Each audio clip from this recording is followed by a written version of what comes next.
All right. So to start with, let's talk about the differences between working memory and long-term memory. So basically, working memory is I think it's a really good name for it because this is something that we are consciously aware of. This is something that we can reach to and take out of our brain because it's already like it's constantly there. Perfect example of this is a name of a person that you just met at a party, remembering where you parked your car or what you had for breakfast, and you remember it as long as you rehearse it. After rehearsal stops, you pretty much forget it.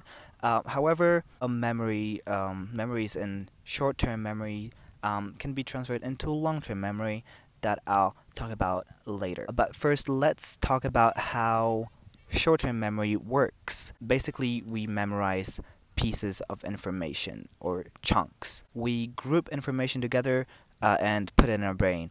An example, we memorize words as a whole. We don't memorize letters in particular order because words just make sense to us. We group information into chunks that make sense in our brain and it stays in our memory longer. Now, long term memory.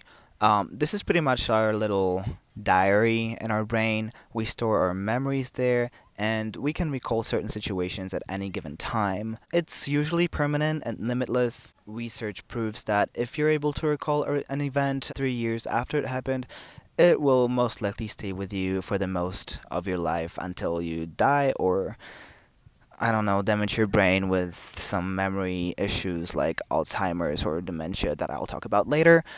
Yeah, the amount of information we can store in long term memory is not known. It's very fair to say that it's probably limitless. I mean, as you progress in your life, you still can recall your childhood memories, your memories from your teenage years, the first day of school, the first job that you had, how you spent your first anniversary with your significant other. Pretty much, these events like stay with us forever because they're stored in long-term memory. Boom. As opposed to the short-term memory in which like memories disappear after they stop being rehearsed. However, there is an option of transporting short-term memories into long-term storage. And how does that happen? We can put memories in long-term memory via two ways. It's either personally important or we rehearse it for a long time. For example, most of us know our ABCs. That's because we rehearse it a lot when we're young, and obviously we can recall. I don't know if you get married. I'm pretty sure you can recall your wedding day because it has like huge personal significance, so it will stay with you forever. Now let's spend a second talking about different types of memory. I think my favorite type is flashbulb memory, which is very vivid, very strong, long-term memory of learning about some dramatic event that happened.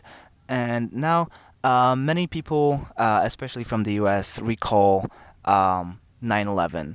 That was a huge event in recent history, and most people who were alive and conscious at the time can recall what they were doing at the time of learning about it. Like, I don't know, like watching the news or like people telling them about it. From personal experience, I can say that in 2011, my mother's birthday, um, the day before that, plane full of Polish officials of highest rank, including Polish president and prime minister, crashed in Russia. It was a very interesting experience. I was 7, I think. I remember sitting at a table, eating like candy at my mother's birthday party, and watching the news. Everyone was watching the news at the party, and I remember just black and white photographs of everyone who died that day, every single politician or businessman that was on that plane. I can still remember it very vividly. So this is how flashbulb memory works. The event that you experience or that you learn about is very dramatic and it just stays with you. The memories that you make are not necessarily accurate because, as we know, our brains are prone to failing us, and we can construct some memories in our heads. So probably my memory is not accurate whatsoever, but still the event itself, the memory and general information actually stays the same. Context dependent memory is a very interesting type of memory. What it means is the human ability to recall information better when it was encoded in the same environment under the same circumstances as we are currently. For example, this is like a very basic and very generic example, but basically, you can recall information better when you take the test in the same room as you learn the information. Something quite similar to context dependent memory is mood congruent memory. It means that your mood can affect the memories that you can recall. When you're really happy, you are more likely to recall other happy memories. Let's say that you're on vacation with your friends or family, relaxing on the beach, and when you're there, just, having fun, you think about pleasant things that already happened in your life. I don't know, like for example, another vacation that you had a year before that you remember well as a really nice event. Whereas when you're sad, well, it's really depressing, but you're more likely to think about more sad things. An example of that, you just went through a breakup and you sit in your bed crying, listening to Lord. It's really likely that you will think about your previous breakup, all the people in your life that hurt you, and you just feel even sadder and more depressed. And yeah, it's just like a vicious circle of it all.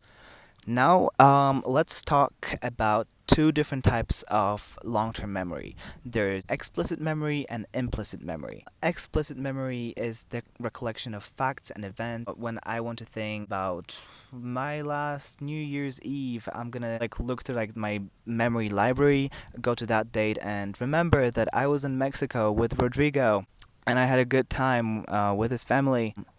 Implicit memory, on the other hand, is the memory of skills and things that you don't have to consciously remember. And I think a perfect example of the difference between the two of them is being fluent in a language. Right now, I think I'm pretty fluent in English, but that was not always the case. Years ago, it took me a really long time to form sentences because I would have to take stops to think about the words that I wanted to say, to translate them in my head. That's when I had to recall them in my brain. So that was like an information. So that it belonged to explicit memory. However, as I practiced English more and more and eventually moved to an English speaking country, I became fluent and I don't need time to think about the words that I want to say because they're automatically in my brain. It doesn't take me a lot of effort to do that. At this point, it's a skill. I don't have to actively think about what I want to say in English and translate it from Polish to be effective at communicating. So my English skills became a part of my implicit memory. Now let's talk about memory disorders because there's a lot. Let's start with amnesia because that one is really popular, especially in popular culture. It was popularized by countless numbers of movies in which a person gets injured and loses their memory and they don't know who they are. In reality, amnesia is usually the effect of an injury or an illness or the effect of drugs or alcohol usage. However, personality loss is very rare. It doesn't usually occur. What amnesia actually is about is just forgetting about things that happen, facts, experiences, memories, information. Another type of memory failures is dementia and different types of dementias. It's just the impairment of brain functions in various ways. One type of dementia is the Alzheimer's disease that makes your brain pretty much shrink, and as your brain shrinks, your memory is destroyed pretty much. It starts with basic forgetfulness, you forget what you're supposed to do, then further you forget what you did throughout the day. You can't recognize the person that you live with. You can forget the places that you've been to. You can stop recognizing your family and friends. When you leave somewhere, you can forget why you left and get super confused. Eventually, this type of disease leads to death because your brain is just not able to function anymore. So, the main difference between amnesia and dementia is the fact that amnesia is the lack of ability to recall certain information from your life. Meanwhile, dementia is that, like, mental health state in which your brain functions become damaged and you gradually forget more and more as your brain shrinks. There are also memory failures that start during the encoding process. For example, proactive and retroactive interferences. Proactive interference is when an old memory disrupts the new information. For example, you've known your mother's number your whole life, but then your mom moves to Mexico and changes her number, and now you have to learn her number all over again. The older memory of her own phone number can disrupt the new information about her new phone number. Retroactive interference, on the other hand, is newer memory disrupting the old memory. An example of that: you're a musician, you are learning a new piece, and you start to learn. Then, after weeks of practicing that particular piece, you are asked to play a melody that you learned a few months ago. But your brain is so overwhelmed with the amount of practice that you did on the newer piece that you suddenly sort of play what you learned recently. Okay, this is everything I had to say today. Thank you so much for staying with me, Mr. McAllister. I really hope that you're the only person watching this. If you showed it in class, I'm really sad about that. Thank you.